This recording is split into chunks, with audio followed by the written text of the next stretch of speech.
oddiy bo'lmaydi, xor bo'ladi, rasvo qilib berishadi bizga. Hamma mahallada medsestralar bor. Xudoga shukr, mayli. Doktor назначение qilib bergandan keyin ular vena ichiga bizga intravenniy inyeksiya qilib yordam berishadi. Lekin bir xillar juda ham aqlli bo'lib ketgan. Bola kasal bo'lsa, voy palonchipa olib borib yurmang. Hozir o'sha pediatringiz 10 ta dori yozib beradi. Men bilaman. Ana palonchining nevarasiga 3 kun kapelnitsa qo'yuvdim, zo'r bo'lib qoldi. Olib bormang doktorga. O'zim kapelnitsa qo'yaman, oddiy bo'ladi deydi.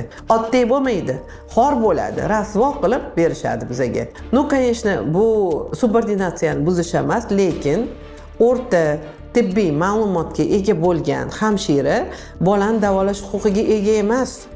Hatto tibbiyot institutida o'qib turgan talaba ham bolani davolash huquqiga ega emas.